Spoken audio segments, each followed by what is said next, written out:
Esta carta é a última carta que Paulo escreve. E Paulo escreveu esta carta da sua segunda prisão em Roma.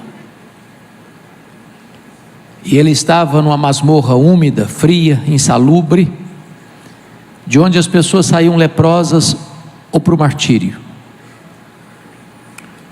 Quando escreveu esta carta, ele já estava no corredor da morte, sentenciado à morte, aguardando o dia da sua execução. O texto que vamos ler são as últimas palavras do apóstolo Paulo antes do seu martírio. Portanto, palavras regadas de muita emoção.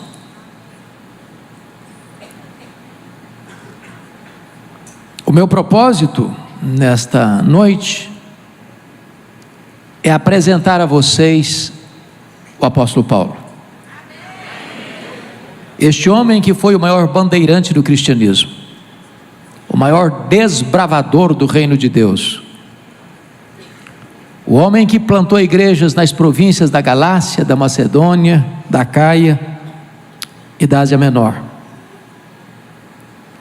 o homem que foi o maior pastor, o maior missionário, o maior evangelista, o maior teólogo, o maior plantador de igrejas da história do cristianismo, o maior escritor do Novo Testamento. Quem foi este homem? Este homem que morreu pobre, abandonado, acusado injustamente, martirizado, velho, cheio de cicatrizes, mas que é mais influente na história da humanidade do que todos os Césares de Roma juntos. Quem é este homem? Aqui nós leremos as palavras da sua despedida.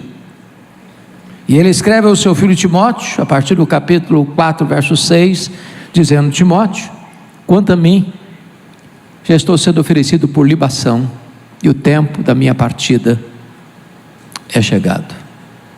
Combati o bom combate, completei a carreira, guardei a fé. Já agora a coroa da justiça me está guardada, a qual o Senhor reto juiz me dará naquele dia. E não apenas a mim, mas a todos quantos amam a sua vinda. Procura vir ter comigo depressa, porque Demas, tendo amado o presente século, me abandonou. Crescente foi para a Galácia, Tito para a Dalmácia. Somente Lucas está comigo. Quanto a Tíquico, mandei até Éfeso. Quando vieres, traz a capa que deixei em Troade, na casa de Carpo, bem como os livros, especialmente os pergaminhos. Alexandre, o latoeiro, causou-me muitos males. O Senhor lhe dará paga segundo as suas obras. Tu guarda-te também dele, porque resistiu fortemente às nossas palavras.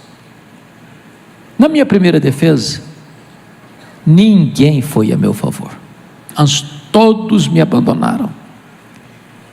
Que isso não lhe seja posto em conta, mas o Senhor me assistiu e me revestiu de forças, para que por meu intermédio a pregação fosse plenamente cumprida e todos os gentios ouvissem, e fui libertado da boca do leão. O Senhor me livrará também de toda obra maligna, e me levará salvo para o seu reino celestial. A Ele glória pelos séculos dos séculos. Amém. Quem foi este homem? A história dele começa lá em Filipenses 3, versos 5 e 6, quando somos informados que ele foi circuncidado ao 8º dia, da linhagem de Israel, da tribo de Benjamim, hebreu de hebreus, quanto à lei fariseu, quanto ao zelo perseguidor da igreja. Ele era um judeu puro sangue. Somos informados em Atos 22, 3, que ele nasceu em Tarso, na Cilícia, e por isso cidadão romano por direito de nascimento. Seus pais o enviaram para Jerusalém, para que ele se tornasse um grande líder do judaísmo, um rabino de proa, de Escol. E diz a Escritura que ele vai estudar aos pés do grande rabino Gamaliel, neto do famoso rabino Hillel. E conforme Gálatas 1,14, dentre os seus pares, ele se distinguiu pela sua inteligência, pela sua personalidade prismática, pelo seu pulso forte. Mas, ao mesmo tempo que Saulo se fortalecia como a grande esperança do judaísmo em Jerusalém, um outro rabino também crescia em Israel. Não na decantada Jerusalém, não perlustrando os bancos de uma universidade em Jerusalém, não aos pés dos grandes mestres do judaísmo em Jerusalém, mas na pobre, pequena, esquecida e desprezada Nazaré da Galileia. Não aspergido pela luz do conhecimento da lei judaica, pelos mestres judaicos, mas com as mãos calejadas na urdidura de uma carpintaria. O rabino da Galileia, aos 30 anos de idade, vai ao Jordão, é batizado por João Batista e dá início ao seu ministério. Diz a Bíblia que ele não pregava como os escribas, pois falava com poder, a ponto dos cegos verem, os surdos ouvirem, os mudos falarem, os coxos andarem e os mortos ressuscitarem. Isso provoca certamente inveja no sinédrio, nas autoridades judaicas, e começam a persegui-lo. E nesse momento Saulo de Tarso se levanta como braço de ferro para perseguir a Jesus. Contrataram testemunhas falsas para acusá-lo, prenderam-no, levaram-no ao sinédrio judaico e cuspiram no seu rosto, esbordoaram a sua cabeça e costuraram contra ele duas pesadas e levianas acusações: blasfêmia contra Deus, conspiração contra César. Levaram-no ao pretório romano, e Pôncio Pilatos, na contramão da sua consciência, seguro de que ele era inocente, mas para não perder os favores políticos, condena-o à morte de cruz. Crucificaram-no, sepultaram-no para alívio do sinédrio judaico. Porém, no primeiro dia da semana seguinte, uma bomba explode no arraial do inimigo. O túmulo do Rabi da Galileia foi aberto de dentro para fora. Ele entrou nas entranhas da morte, ele arrancou o aguilhão da morte, ele matou a morte e ele ressurgiu, inaugurando a imortalidade. É nessa hora que se desponta Saulo de Tarso para ser o grande opositor do cristianismo que acabava de nascer. E o Novo Testamento nos apresenta dois retratos dele. Primeiro, ele nos é apresentado como uma fera selvagem. Atos 9:1 diz que ele respirava ameaças e morte contra os discípulos, e essa palavra na língua grega é a mesma de uma fera que salta sobre a sua presa para devorá-la. Ele era uma fera selvagem. Se não, vejamos 1 Timóteo 1,13, ele se autodefine como insolente, blasfemo, perseguidor da igreja. Em 1 Coríntios 15:9, ele diz que nem era digno de ser chamado apóstolo, porque ele perseguiu a igreja de Deus. Em Atos 8:3, disse que ele entrava nas casas arrastando homens e mulheres para lançá-los na prisão, e assim ele assolava a igreja de Deus. Gálatas 1:13 disse que ele devastava a igreja de Deus. Mas Atos 9, versículo 21, diz que ele exterminava os discípulos de Jesus em Jerusalém. E exterminar não é prender, exterminar não é bater, exterminar é matar. Ele era um assassino, ele era uma fera selvagem. Isso fica mais claro quando você olha Atos 22:4, quando ele com ira e fúria perseguiu o caminho até a morte. Em outras palavras, ele não perseguia apenas os crentes, ele perseguia a religião dos crentes. Mas Atos 26, versículo 9, diz que ele entendia que devia fazer muitas coisas contra o nome de Jesus. Em outras palavras, ele perseguia os crentes, ele perseguia a religião dos crentes, ele perseguia o Deus dos crentes, ele perseguia Jesus. Mas Atos 26:10 diz que ele encerrou muitos dos santos em prisões, não alguns, não poucos, muitos dos santos em prisões, e contra esses muitos dava o seu voto quando os matavam. Ele era um serial killer, ele mandou matar muita gente em Jerusalém, ele derramou muito sangue em Jerusalém. Mas Atos 26:11 diz que ele entendia que devia perseguir os cristãos por todas as sinagogas, forçando-os a blasfemar. Em outras palavras, ele chegava numa sinagoga e dizia assim para os crentes: ou você nega Jesus ou eu te prendo, ou você nega Jesus ou eu te bato, ou você nega Jesus ou eu te mato. Ele era uma fera selvagem. Mas o Novo Testamento nos apresenta um segundo quadro dele. Além de fera selvagem, ele era um touro indomável. Essa figura está em Atos 26:17. Quando o próprio Senhor Jesus aparece para ele no caminho de Damasco e diz: Saulo, Saulo, por que me persegues? Dura coisa te é recalcitrares contra os aguilhões. O aguilhão é uma ferramenta lá da região rural que nós também conhecemos, para a mansão Touro Bravo. Às vezes nós imaginamos que o Espírito Santo só começou a trabalhar em Saulo no dia da sua conversão. Isso não é um fato. Todas as vezes que Saulo entrava numa casa para arrastar homens e mulheres para a prisão, todas as vezes que Saulo entrava numa sinagoga e forçava um crente a blasfemar, e em vez dele blasfemar, ele preferia morrer a negar a sua fé, era o Espírito Santo ferroando esse touro bravo. Mas esse touro bravo não quer ser amansado, ele resiste, até o dia que o domador de touro bravos, quando ele ia para Damasco prender os crentes, jogou o touro bravo no chão e bradou desde as alturas: Saulo, Saulo, por que me persegues? Dura coisa te é recalcitrares contra os aguilhões. O touro bravo está caído, o touro bravo está vencido, o maior perseguidor do cristianismo está convertido.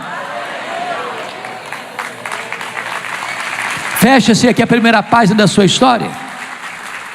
Agora começa a segunda fase, a fase da sua preparação para o ministério.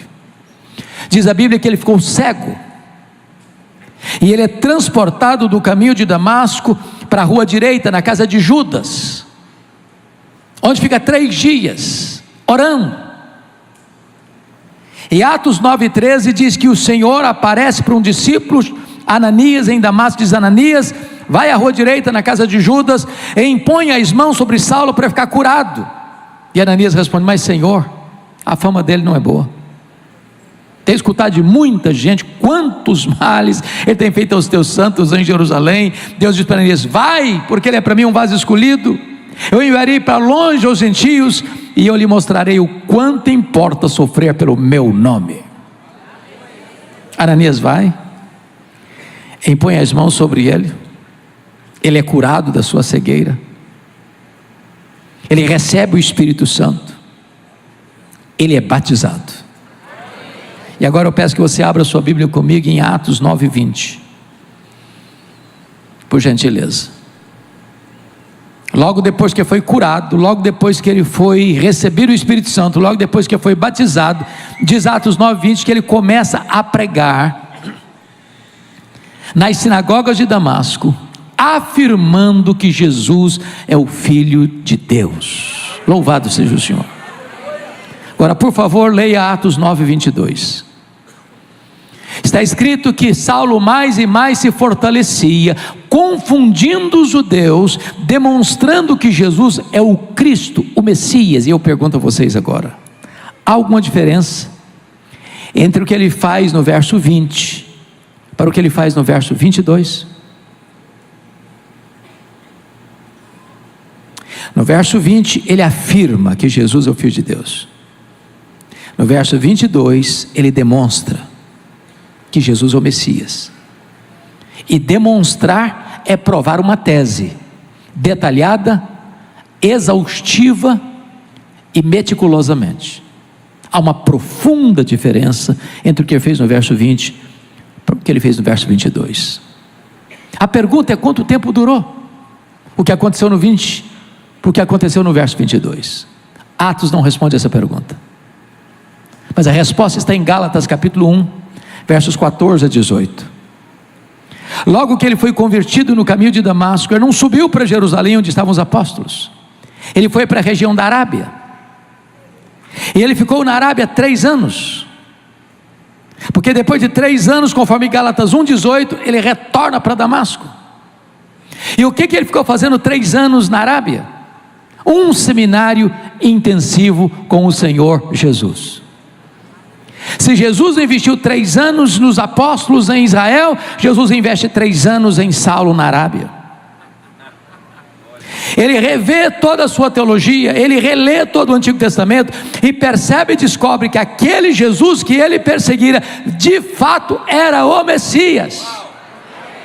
Convencido dessa verdade, agora ele retorna a Damasco e encaixa-se aí o verso 22. Saulo mais e mais se fortalecia, confundindo os judeus, demonstrando, provando que Jesus é o Cristo, é o Messias.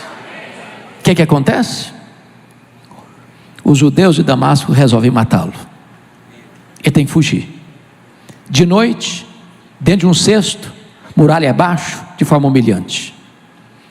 E agora diz Atos 9, verso 26, que agora ele vai subir para Jerusalém, onde estavam os apóstolos. E agora eu vou precisar muito da sua atenção, porque eu gostaria de levantar uma tese aqui, e eu preciso que você acompanhe o meu raciocínio. E a tese que eu quero levantar aqui é que às vezes nós imaginamos que Saulo foi poderosamente usado por Deus desde a sua conversão. Isso também não é um fato, porque quando ele vai subir para Jerusalém, em Atos 9, 26, ele ainda vai estar regido pela velha aliança e não pela nova aliança. A nova aliança é uma doutrina que o próprio apóstolo Paulo ensinou na sua segunda carta aos Coríntios, a partir do capítulo 2, versículo 14, quando ele diz: graças porém a Deus, que em Cristo sempre nos conduz em triunfo, e por meio de nós manifesta a fragrância do seu conhecimento, tanto nos que são salvos, como nos que se perdem. Para estes cheiro de morte para morte, para aqueles aroma de vida para vida. Mas quem porém é suficiente para estas coisas? A pergunta fica no ar, no capítulo 2, verso 16 de 2 Coríntios, e a resposta só aparece no capítulo 3, versos 4 a 6, quando ele diz: a nossa suficiência vem de Deus. Vocês se lembram que quando Moisés recebe as tábuas da lei no Sinai, o povo disse: tudo que o Senhor falou nós faremos. Eu pergunto a vocês: fizeram? Não. E a resposta é um sonoro não. E por que não? Faltou-lhes sinceridade? Não. Faltou-lhes poder. Na velha aliança tudo depende de nós, nada de Deus. Na nova aliança tudo depende de Deus, nada de nós.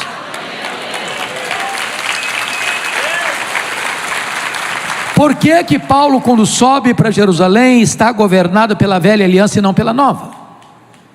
É porque ele sobe na convicção de que ele será o grande líder da igreja em Jerusalém. Ele tinha motivos para pensar isso. Primeiro, todos os apóstolos de Jesus, exceto Judas Iscariotes, que nasceu na Judéia, todos os outros nasceram na Galileia, lá no norte de Israel. E para o pessoal da Judéia, lá do sul, lá de Jerusalém, olhavam para os nortistas com preconceito, gente de segunda classe. Tanto é verdade que quando aconteceu o Pentecostes, vocês se lembram disso, o Espírito Santo foi derramado, 3 reações aconteceram. A primeira delas foi de ceticismo. O que quer isso dizer? A segunda foi de preconceito. Esquece, são galileus. A terceira foi de zombaria. Estão bêbados, estão embriagados. O Saulo deve ter pensado assim: esses galileus aqui em Jerusalém não vão conseguir nada. Segunda razão: os apóstolos de Jesus eram homens iletrados. E Jerusalém era a capital da teologia. Jerusalém era o centro nevrálgico do saber teológico. Lá estava o sinédrio, lá estavam os escribas, lá estavam os doutores da lei, lá estavam os fariseus. Saulo deve ter pensado: esses camaradas, além de galileus, são iletrados, aqui não vão conseguir nada. E ele deve ter pensado: eu tenho o melhor currículo, eu sou o cara, eu estou preparado, eu tenho o melhor perfil, eu tenho o melhor preparo, eu vou ser a figura insubstituível nessa igreja. Sabe o que aconteceu com ele? Atos 9:26, quando ele chegou na igreja de Jerusalém, os crentes não acreditaram na conversão dele, pensaram que ele estava sabotando a fé para perseguir os crentes e bater a porta da igreja na cara dele. Para quem queria ser líder, nem recebido foi. Aí Atos 9:27 diz que Barnabé, que era o filho da consolação, pastorzão de coração grande, acolhe Saulo, apresenta Saulo aos apóstolos, os apóstolos recebem Saulo, dá liberdade para ele, e agora ele é introduzido na igreja, e ele discute com os helenistas, e os helenistas, que são judeus nascidos fora de Israel, tomam uma decisão: nós vamos matar Paulo. Aí Atos 9:30 diz que os discípulos se reuniram e disseram assim: ô Paulo, dá para você ser nosso pastor? Não, você tem que ir embora da nossa igreja. Então, notinha de rodapé agora. Tem pastor no auditório? Tem? Tem alguns? Tem. Ô gente, não tem nada mais complicado por um pastor de ele estar convencido que deve ficar na igreja, e os membros da igreja estão convencidos que ele deve ir embora da igreja. Os membros disseram: tem que ir embora. Sabe o que aconteceu com ele? Ele não foi embora. Mas Atos 22, versículo 18, diz que Saulo está orando no templo, quando ele tem uma visão e Deus fala com ele assim: vai embora de Jerusalém, porque eles não vão te ouvir, eles não vão ouvir o testemunho que você tem a meu respeito, não. Hoje, gente, ser mandado embora da igreja pelos membros da igreja é uma coisa, mas ser mandado embora da igreja pelo próprio Deus, parece que não tem mais opção. Sabe o que aconteceu com ele? Ele não foi embora, não foi. Atos 22, versículo 19, Paulo começa a argumentar com Deus. Falei: mas Senhor, eu persegui a igreja aqui. Quando se matou Estevão, tua testemunha, eu estava presente, consentia nisso, até guardei as vestes daqueles que o apedrejaram. Trocando em miúdos, sabe o que Saulo está dizendo para Deus? Deus, o senhor pensa melhor, pensa direito. Se o senhor me tirar dessa igreja, nada vai funcionar aqui, eu sou insubstituível aqui. Sabe o que aconteceu? Deus não mudou, foi ele que tem que mudar, e mudar. Deus diz: vai. Sabe o que aconteceu? Ele não foi. Volta para Atos 9:30, por favor. Lá em Atos 9:30 diz que os discípulos se reuniram e levaram Saulo a Cesareia Marítima, onde estava o porto de despedida. Ele não foi, ele foi levado, ele não saiu, saíram com ele. Ele saiu de Jerusalém como Ló saiu de Sodoma a reboque. Para quem queria ser o líder, sabe o que aconteceu? Mandaram-no de volta para Tarso, a sua cidade. Sabe o que Deus está dizendo para esse cara que se acha insubstituível? Meu filho, você está pensando que eu preciso de você? Você está muito enganado. Então faz um favor, arruma as malas e volta para casa. Sabe quanto tempo ele ficou no molho, no anonimato, longe dos holofotes? Em Tarso, mais de 10 anos. Sabe por quê? Porque tinha que aprender que tudo depende de Deus, nada depende de nós. Mas o pior não tinha acontecido, não. O pior acontece em Atos 9:31. Diz que no dia que Saulo arrumou as malas e foi embora da igreja de Jerusalém, a igreja passou a crescer e passou a ter paz. Você quer coisa pior para um pastor do que isso? No dia que vai embora da igreja, todos os problemas da igreja se resolvem e a igreja explode em crescimento. Primeiro Deus trabalha em nós, para depois Deus trabalhar através de nós. Deus está mais interessado em quem nós somos do que no que nós fazemos. Primeiro eu entendo que tudo depende de Deus, nada depende de mim. Só então estarei apto para ser usado por Deus. Depois de mais de 10 anos, explode um avivamento em Antioquia da Síria, que era a terceira maior cidade do mundo, só superada por Roma e Antioquia. A igreja de Jerusalém manda para lá o Barnabé. O Barnabé lembrou-se do Saulo, foi lá em Tarso e o buscou. E durante um ano inteiro, diz a Bíblia, que eles ensinaram uma multidão de discípulos. Ao fim desse tempo, a igreja reunida, o Espírito Santo disse para a igreja: agora separai-me a Barnabé e a Saulo para a obra a que os tenho chamado. Atos 13, 1-3. Preste atenção. A quem o Espírito Santo mandou separar. Não foi Saulo e Barnabé, foi Barnabé e Saulo. Você já foi reserva alguma vez? Já andou na sombra de alguém alguma vez? Saulo não era o líder, ele era o liderado. Deus ainda estava trabalhando nele, para depois Deus trabalhar através dele. Ele sai para a obra missionária, e diz a Bíblia que o jovem Marcos, ou João Marcos, que era primo de Barnabé, acompanha os dois missionários. Chegam em Pafos. O procônsul está interessado em ouvir o evangelho, mas o seu mágico a tiracolo, Elimas, quer impedir o Sérgio Paulo de ouvir o evangelho. E diz a escritura que Saulo, então, cheio do Espírito Santo, olhou para o mágico e disse: ó servo do diabo, até quando perverterás os retos caminhos de Deus? Pois ficarás cego. O mágico fica cego, os olhos do governador se abrem, e a partir dali de Pafos, Saulo deixa de usar o seu nome romano Saulo, para usar o seu nome judaico Saulo, para usar o seu nome romano Paulo, e a partir de agora ele é o líder, a partir de agora ele é o maior líder do cristianismo. Sabe por quê? Tinha aprendido a lição. Tudo depende de Deus, nada depende de nós. Quando chega em Perge da Panfilha, Atos 13, esse jovem João Marcos abandona os dois missionários e volta para a casa da sua mãe em Jerusalém. E a grande pergunta é: por que o Marcos voltou? A Bíblia não responde. Eu penso, pastor Cristo, que tem 3 possibilidades. Primeira possibilidade: ele era muito jovem, pensou que missões fosse turismo, se desencantou, falou: vou voltar para a casa da minha mãe. É uma possibilidade. Segunda possibilidade: quando eles saem de Antioquia, o líder da caravana era o seu primo Barnabé. No meio do caminho, muda a liderança. Ele ia ter pensado: sobre a liderança do meu primo eu tinha coragem de ir, na liderança do outro eu não vou não. Terceira possibilidade, eu creio nessa.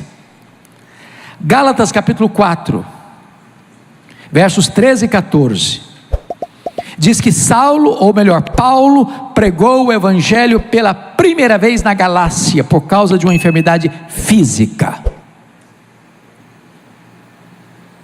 Pergunta: que enfermidade física era essa? Será que é a mesma que ele menciona em 2 Coríntios 12, 7, um espinho na carne, mensageiro de Satanás, lhe foi posto para lhe esbofetear, a fim de que ele não se exaltasse?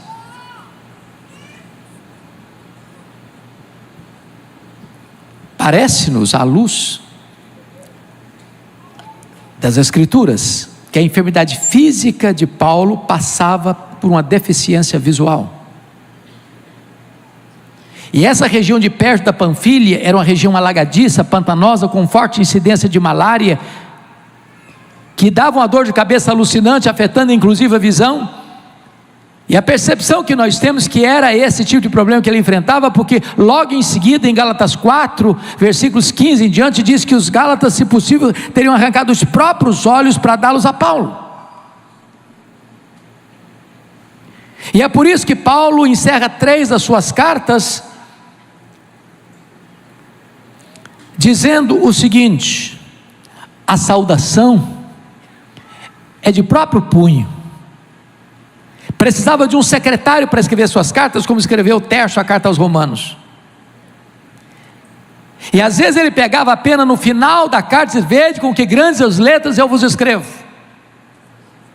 Talvez por isso em Atos 22 ele chama o sumo sacerdote de parede branqueada, porque chegava tudo meio lusco-fusco. Muito provavelmente então esse jovem João Marcos deve ter pensado assim: estou muito novo para ficar doente, vou voltar para casa da minha mãe. Pois bem, agora então eles deixam essa região pantanosa de perto da Panfilha, às 13h13, sobe as montanhas do Cáucaso. Não consta que ele tenha saído de Antioquia doente, mas consta que ele chegou na Galácia, Antioquia de Pisídia, Icônio, Derbe e Listra, doente. E então eles pregam o Evangelho, com lágrimas, com sangue, apedrejado em Listra, mas deixam para trás igrejas fundadas, lideranças estabelecidas.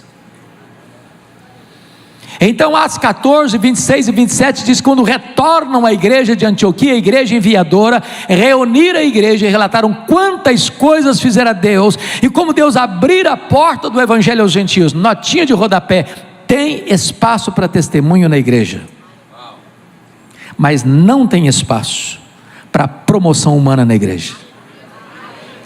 Eles não relataram quantas coisas fizeram eles relataram quantas coisas fizera Deus. Quem faz a obra é Deus, nós somos apenas os instrumentos. Agora, por favor, irmãos, notem isso comigo. Não há, pastor, crescimento de igreja sem dor, sem oposição. Porque quando a igreja começa a crescer, diz Atos 15:1, que quando os membros da seita dos fariseus ouviram que os gentios estavam se convertendo, desceram logo de Jerusalém e falaram para os crentes gentios assim: se vocês não se circuncidarem, se vocês não guardarem a lei de Moisés, vocês não poderão ser salvos. Isso não é evangelho, isso é uma distorção do evangelho. Se afirmar que sua fé em Cristo não é suficiente, isso é dizer que o sacrifício de Cristo não foi completo e cabal, e se acrescentar ao evangelho mais alguma coisa. Então, por favor, escute o que eu vou lhes dizer: se a teologia está ruim, quanto mais se prega, pior fica. Então não dá para fazer missões sem corrigir a rota doutrinária da igreja. Então o concílio é reunido sob a presidência de Tiago, com a presença de Paulo, com a presença de Pedro, com a presença de Barnabé, e a decisão é tomada, a decisão é escrita, a decisão é comunicada às igrejas. É só a fé em Cristo Jesus, louvado seja Deus. Feita a correção de rota, Atos 15, 36 a 41, Paulo chega para o Barnabé e diz: ô Barnabé, vamos voltar para a segunda viagem missionária? Vamos visitar as igrejas que nós plantamos? Barnabé diz: vamos, Paulo. Só um detalhe: estou querendo levar o meu primo, o Marcos, com a gente. Diz a Bíblia que Paulo diz: eu não acho justo levarmos aquele que nos abandonou desde perto da Panfilha. E diz o texto, irmãos, que houve tal desavença entre Paulo e Barnabé por causa do Marcos, que os dois não caminharam juntos mais. Notinha de rodapé: os líderes da igreja não deveriam brigar, mas às vezes brigam. Às vezes brigam. O que é maravilhoso é que mesmo quando os líderes brigam, o plano de Deus não pode ser frustrado. Louvado seja Deus. Porque agora, em vez de uma caravana, tem duas. Agora, só um pouquinho, porque Lucas, quando faz esse registro, ele faz com muita polidez e de forma muito sucinta, não é verdade? Mas para ter tal desavença, significa o pau quebrou, entendeu? Então eu vou tentar parafrasear o que houve. Eu acho que foi mais ou menos o seguinte: Paulo, todo animado com o resultado do concílio da igreja, chega para o Barnabé: Barnabé, que decisão maravilhosa, agora a porta está aberta para a gente voltar a fazer a obra missionária. Vamos, Barnabé? Eu falei: vamos, Paulo. Ô Paulo, deixa eu te falar, você está lembrado do meu primo? Mas é claro, Barnabé, que eu estou levado do Marcos, é claro. Deixa eu te falar, estou com vontade de levar ele com a gente. Paulo fechou a cara. Ô Barnabé, comigo esse rapaz não vai não. Mas deixa eu te falar, Paulo, ele amadureceu. Comigo ele não vai não, Barnabé. Deixa eu te falar, Paulo, agora vai ser uma bênção para nós. Comigo ele não vai não, Barnabé. Ô Paulo, mas deixa eu te falar, você está sendo meio radical. Comigo ele não vai não, Barnabé. Ô Paulo, dá uma chance para o rapaz. Comigo ele não vai, Barnabé. Chega, não quero mais conversa. Agora, por favor, pensa comigo um pouquinho. Você já se sentiu descartado? Alguém já disse um dia para você: comigo você não anda? No meu time você não joga? Na minha equipe você não trabalha? E se não tivesse um Barnabé na vida do Marcos? O Barnabé pegou o Marcos, levou para Chipre, investiu nele. Mais tarde Pedro discipulou o Marcos. O primeiro evangelho a ser escrito não foi Mateus, foi Marcos. Deus levantou o Marcos.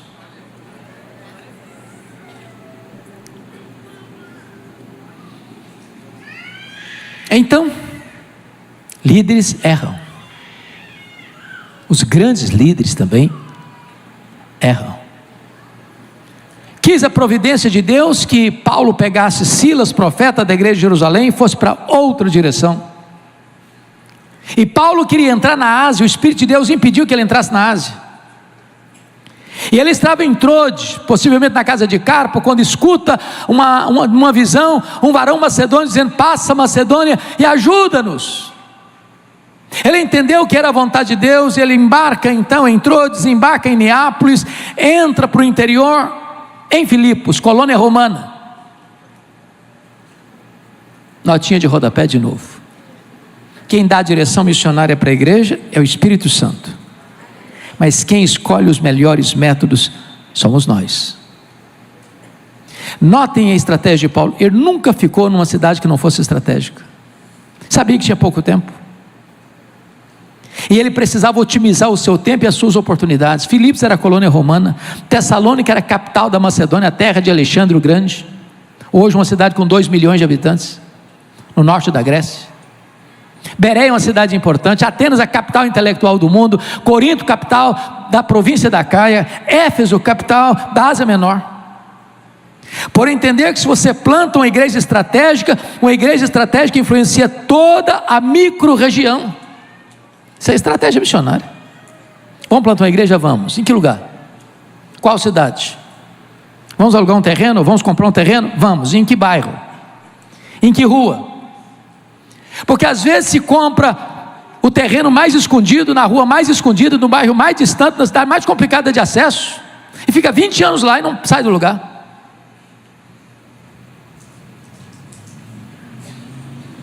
Agora preste atenção. A obra de Deus, quando é feita, e com a bênção de Deus, com a unção do Espírito de Deus, tem luta, tem lágrima, tem perseguição.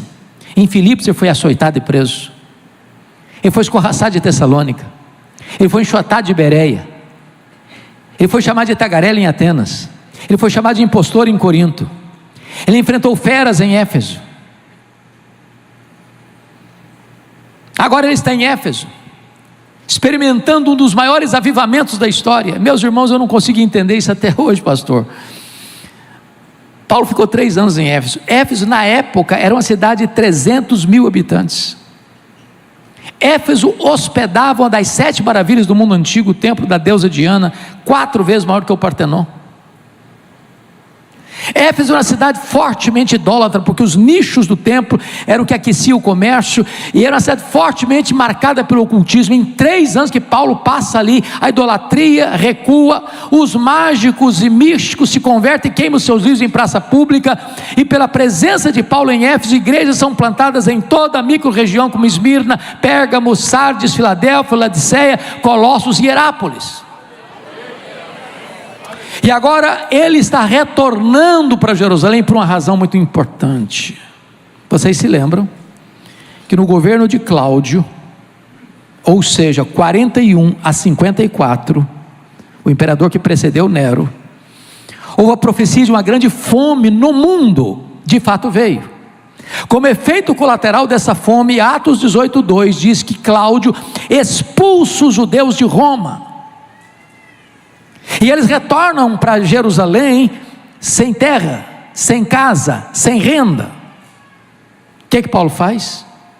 Paulo faz uma grande coleta entre as igrejas gentílicas da Galácia, da Macedônia, da Caia, da Ásia Menor, para levar essa oferta para os pobres da Judeia. Então, notinha de rodapé de novo. Às vezes eu escuto gente citando 2 Coríntios, capítulo 8 e 9, normalmente, cada um contribua segundo tiver proposto o seu coração, se referindo ao dízimo. Isso não está falando de dízimo. Dízimo em qualquer língua do mundo é 10%. Cada um contribua segundo tiver proposto o coração, tem a ver com uma oferta específica, pontual, que foi levantada por uma causa pessoal e pontual, que foi feita uma vez e não se repetiu mais. Então aí cada um contribui segundo tiver proposto no coração. Nota de rodapé de novo. Paulo não levou esta oferta sozinho. Não basta ser honesto, tem que parecer ser honesto. Com dinheiro tem que ter transparência. Levou uma equipe. Quando ele está levando esta oferta para os pobres da Judeia, ele para em Mileto para se despedir dos presbíteros da igreja de Éfeso, e ele disse aos presbíteros assim: meus irmãos, o Espírito Santo me assegura que o que eu vou enfrentar pela frente são cadeias e tribulações. Ele está levando uma oferta, vai enfrentar cadeia. Mas em nada eu considero a vida preciosa para mim mesmo, contanto que eu complete a minha carreira e o ministério que eu recebi do Senhor Jesus para testemunhar o Evangelho da graça de Deus. Ele desembarca lá em Cesareia Marítima, e lá mora um profeta, o mesmo profeta que profetizou a fome mundial, o profeta Ágabo, que prende Paulo com um cinto e diz: é isso que vai acontecer com você em Jerusalém, eles vão prender você lá. E os discípulos disseram: Paulo, não vai não, Paulo, não vai não, Paulo, você vai ser preso, Paulo, não faça isso não. Eles diziam: o que vocês estão fazendo comigo? Eu estou pronto não só a ser preso em Jerusalém, eu estou pronto a dar a minha vida por Jesus em Jerusalém. E ele levou a oferta e foi preso mesmo. 40 judeus entraram em voto de anátema, dizendo: nós não vamos comer, nós não vamos beber enquanto nós não matarmos Paulo. A notícia vaza. Chega o sobrinho de Paulo que morava em Jerusalém, comunica ao comandante. Naquela mesma noite Paulo é trasladado de Jerusalém para Cesareia Marítima, onde estava o quartel-general de Roma, onde estava a residência oficial do governador Pôncio Pilatos, e ele fica 2 anos ali preso, sendo acusado pelos judeus, sob a égide dos governadores Félix e Festo. Na mudança de governo, de Félix para Festo, toda mudança de governo é hora de mudanças mesmo. Diz a Bíblia que o Sinédrio tenta cooptar e corromper o governador, dizendo: governador, esse preso que está aí, está no fórum errado. O fórum dele não é Cesareia. O problema dele não é político, o problema dele é religioso. Então o fórum legítimo para julgar esse homem é o Sinédrio. Manda esse cidadão para cá, para Jerusalém, porque nós somos as autoridades competentes para julgá-lo. Só que eles tramavam matar Paulo na estrada. E Paulo, percebendo que o governador está prestes a entregar a ele para o Sinédrio, para ganhar favor dos judeus, disse: eu sou cidadão romano e quero ser julgado diante de César em Roma. O governador disse para Roma: você quer ir? Para Roma você irá. Só um detalhe: quando Paulo está indo para Jerusalém, que ele escreve a sua carta aos romanos, e ele diz 2 vezes nessa carta, tanto no capítulo 15 quanto no capítulo 1, que ele tinha intenção de ir para Roma, porque não conhecia Roma ainda, por uma razão simples: primeiro, para cooperar com aquela igreja; segundo, para ser enviado pela igreja de Roma para a Espanha, o último limite do mundo ocidental. Quando ele estava preso lá em Jerusalém, na fortaleza, Atos 23:11, o próprio Deus apareceu para ele e disse: coragem, Paulo, assim como você deu testemunho aqui em Jerusalém, eu quero que você dê testemunho também em Roma. Portanto, Paulo queria ir para Roma, Deus o queria em Roma. Mas no dia que ele embarcou para Roma, ele enfrentou um naufrágio. Dá para você entender isso?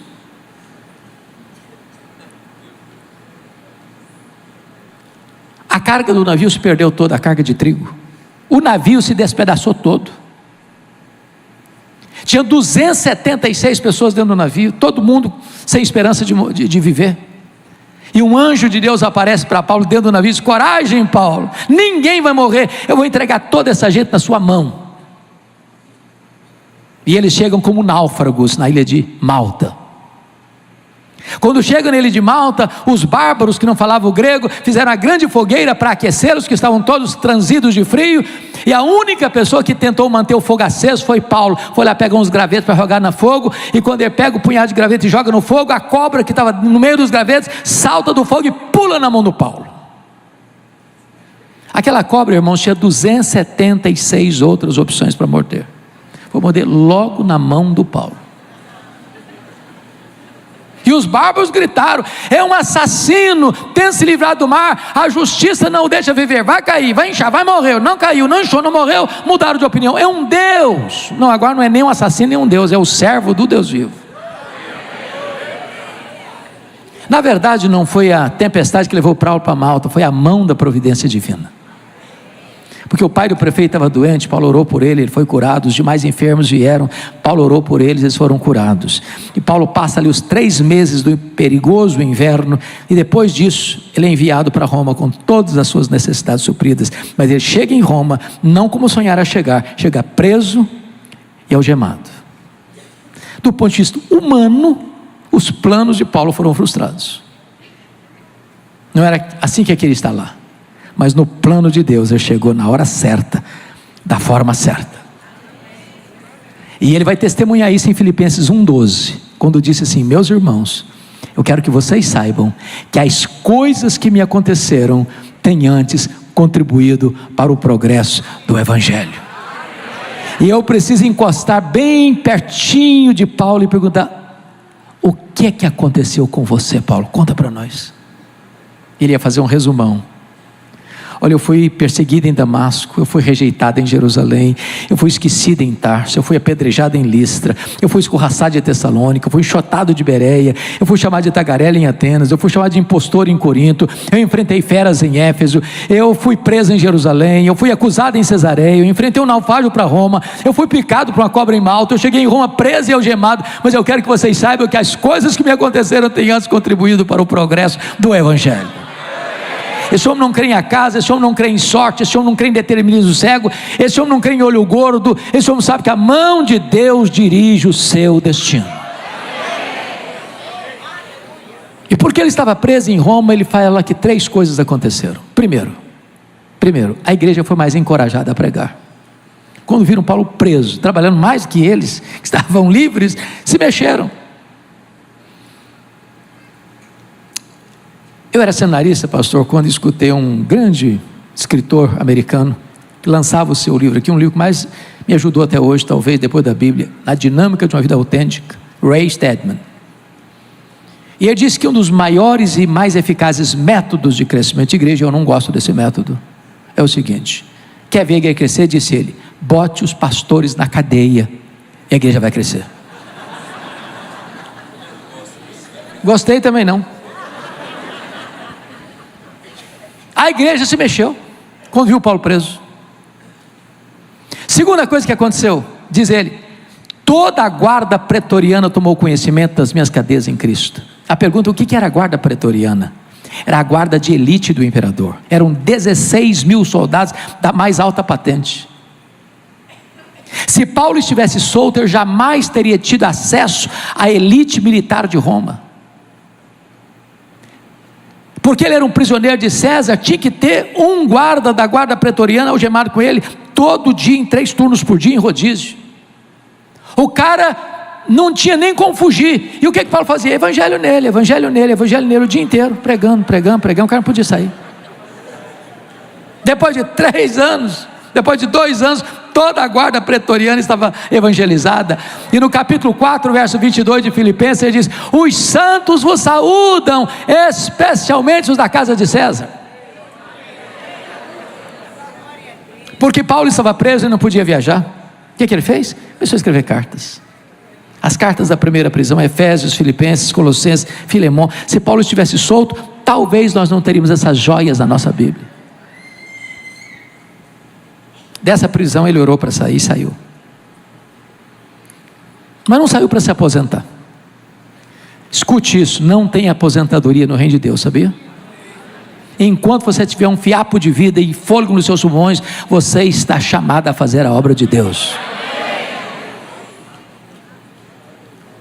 Ele saiu e deixou Timóteo em Éfeso, deixou Tito em Creta, passou por Nicópolis, e agora acontece uma tragédia no mundo. No dia 17 de julho do ano 64, a cidade de Roma, com mais de 1 milhão de habitantes, é criminosamente incendiada. E o imperador Nero era o protagonista dessa tragédia. 7 noites, 6 dias de incêndio. Quando o incêndio acabou no dia 24 de julho do ano 64, a cidade estava destruída. Dos 14 bairros, apenas 4 não foram atingidos, densamente povoados por judeus e cristãos. Dão a Nero um álibi para botar a culpa do incêndio de Roma nos crentes. Começa um massacre. Faltou madeira para fazer cruz, tamanha quantidade de crentes crucificados. Os crentes eram queimados vivos, mortos à paulada, crucificados. A essa altura, Saulo era o grande líder do cristianismo no Ocidente e começa a ser procurado. Até que botam a mão nele, talvez em Troade, na casa de Carpo. Não deu sequer para pegar os seus objetos pessoais, nem sua capa, nem seus livros, nem seus pergaminhos. E agora ele é jogado numa masmorra escura, úmida, fria, insalubre, masmorra mamertina. E é dessa masmorra que ele vai escrever sua última carta, segundo Timóteo. Agora eu peço que você volte lá no texto, para a gente encerrar.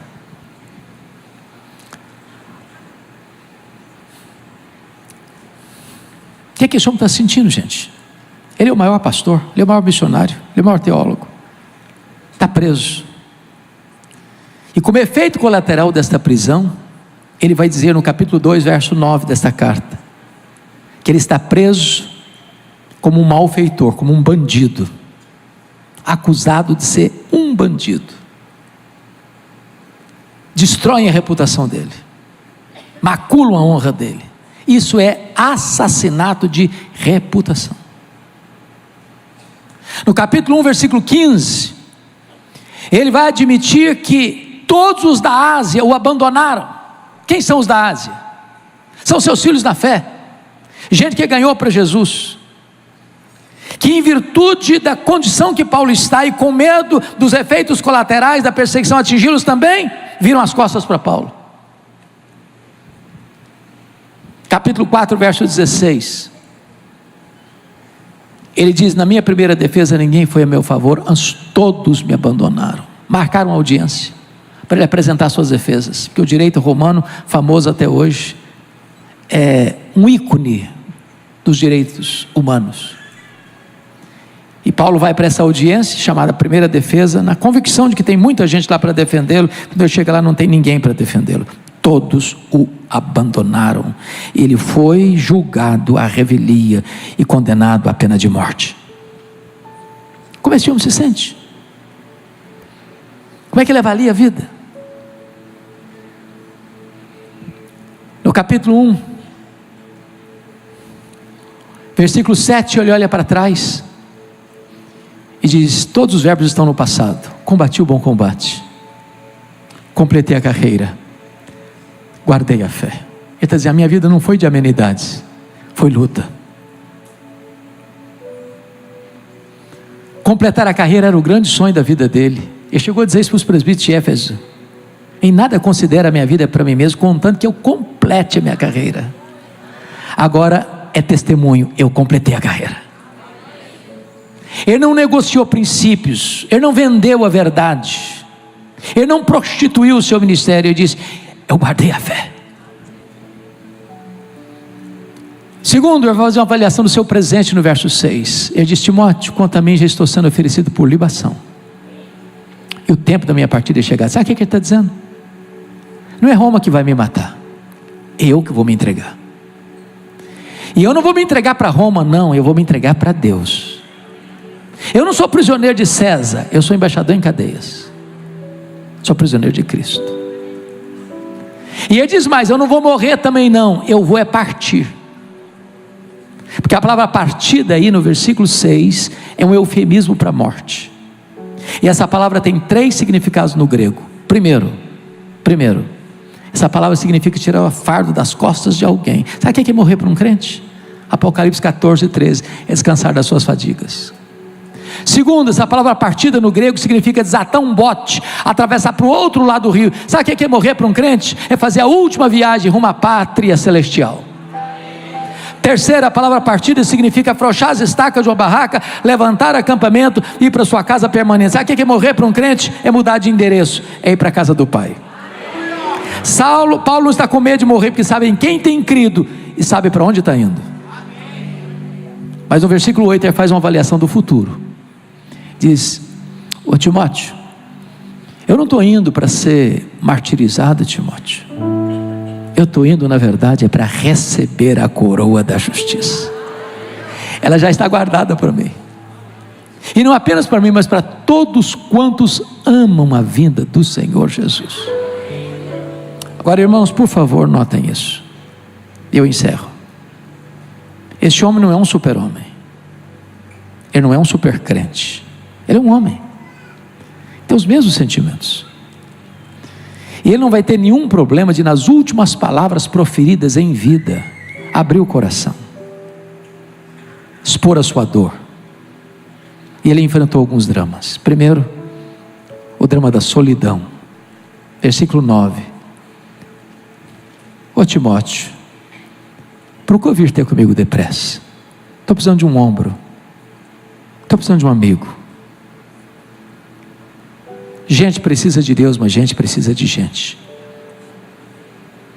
Segundo drama que ele compartilha, irmãos, é o drama do abandono. Versículo 10. Demas me abandonou. Não é fácil ser abandonado. Na hora que você mais precisa, a quem você mais ajudou. Ele está enfrentando o drama da traição. Versículo 14 e 15. Alexandre o latoeiro causou-me muitos males.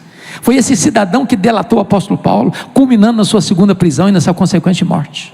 É gente que puxa o tapete, que apunhala pelas costas. Quarto, ele está enfrentando o drama das privações. Versículo 13, ele está enfrentando privações emocionais, precisa de gente do lado dele. Ele está enfrentando privações mentais, ele está precisando de livro para estudar. Notinha de rodapé: meus irmãos, Paulo está morrendo num lugar escuro, e está querendo estudar mais. Tem gente que passa a vida inteira e não estuda nada.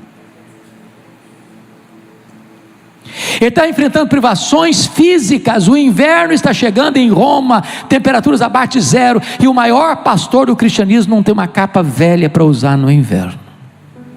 Pare de reclamar. Você que tem casa para morar, que tem cama para dormir, que tem pão sobre a sua mesa, pare de reclamar.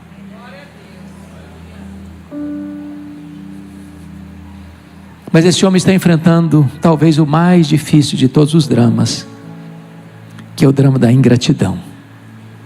Na minha primeira defesa, ninguém foi a meu favor, mas todos me abandonaram. O que eu acho bendito é que o verso 7 diz assim: mas o Senhor me assistiu. O Senhor me assistiu e me revestiu de forças, para que por meu intermédio a pregação fosse plenamente cumprida e todos os gentios ouvissem. Ele está morrendo, mas o que interessa para ele é o Evangelho. O Senhor me levará salvo para o seu reino celestial. E aqui eu encerro dizendo o seguinte: quis Deus, na sua providência, que não fosse registrado o epílogo, o final da execução desse homem. Mas eu vejo essa cena. Houve um dia que o carcereiro, um homem rude, acostumado com a morte, recebe em sua mesa um pedaço de papel ou de couro contendo o nome do prisioneiro que deveria ser executado naquele dia. E o prisioneiro era o mais conhecido de Roma, acusado do mais grave crime de Roma, ser líder dos incendiários de Roma, embora a acusação fosse leviana e falsa. E eu vejo esse carcereiro se levantando, pegando um pesado molho de chaves numa mão, uma tocha de fogo na outra mão, dando passadas pesadas por aquele corredor escuro, abrindo aquela porta de ferro, entrando naquela masmorra e gritando: prisioneiro Paulo, prisioneiro Paulo, prisioneiro Paulo. E o velho lá do fundo responde: sou eu, estou aqui. Ele é amarrado, ele é retirado da masmorra, ele é levado ao local da execução. Por ser o prisioneiro mais conhecido de Roma,